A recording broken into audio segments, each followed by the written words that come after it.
Nous allons vous présenter les principes et les modalités d'usage des nouvelles grilles d'aide à l'évaluation des 3 épreuves communes de contrôle continu qui concernent les langues vivantes A et B en tronc commun sur l'ensemble du cycle terminal.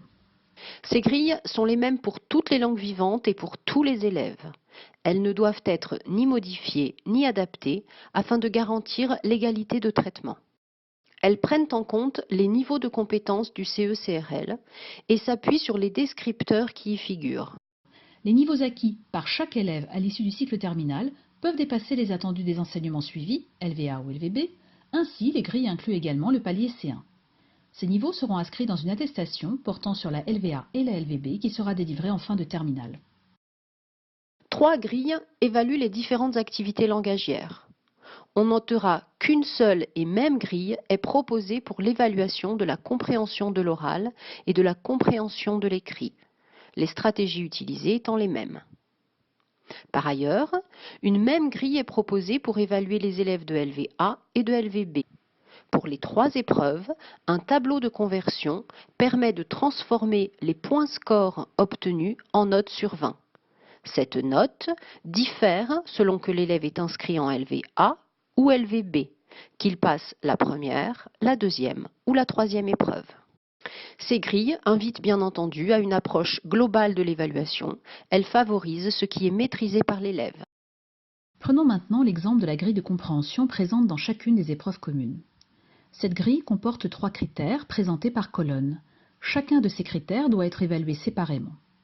Le correcteur identifie le descripteur le plus pertinent qui correspond à un niveau de compétence et à un score. Le premier critère, colonne 1, concerne l'identification du contexte et de la situation d'énonciation, c'est-à-dire qui parle dans le document, à qui et en quelles circonstances. Si par exemple un élève est capable de relever des informations isolées sur le contexte, on lui attribue 3 points. S'il est capable de donner des informations explicites, il en obtient 5. S'il est capable de donner des informations détaillées et reliées entre elles, il en aura 10. Le deuxième critère, colonne 2, porte sur l'identification des réseaux de sens. Comment le document se structure dans son ensemble, comment s'enchaînent les idées. Quelles informations et comment sont-elles organisées?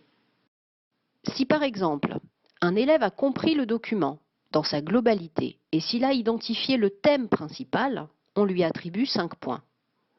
S'il a su relever les éléments essentiels à la logique du texte, il en obtient 10. Le troisième critère, colonne 3, s'intéresse à l'identification des stratégies de communication. Quelle est la visée du document, sa portée, l'intention de son auteur? Pourquoi faire et dans quelle intention? Si par exemple un élève est capable d'identifier la nature du document, on lui attribue 5 points. S'il est capable de percevoir les différents points de vue exprimés, il en obtient 10. S'il est capable de repérer la tonalité du document, par exemple son humour, il en aura 30. Tableau de conversion et notes obtenues. Prenons le tableau de conversion. La ligne en jaune, comprenant les notes de 0 à 20, scinde le tableau en 2 parties. Nous ne nous y intéresserons qu'en dernier lieu. Si l'élève est évalué en LVA, nous allons nous référer aux lignes du haut du tableau. Si l'élève est en LVB, nous regarderons celles du bas. Les 3 lignes, intitulées numéro 1, numéro 2 et numéro 3, correspondent aux 3 évaluations communes. Numéro 1 pour la première et numéro 2 pour la deuxième en classe de première, numéro 3 pour la dernière épreuve de terminale. La dernière colonne du tableau indique le niveau visé pour chacune des épreuves. On notera la progressivité des attendus selon l'avancée dans le cycle terminal. Ainsi, pour l'élève de LVA, nous trouvons les 3 niveaux suivants, B1, puis B1 vers B2, puis B2. Pour l'élève de LVB, A2 vers B1 aux 2 premières épreuves, B1 à la dernière.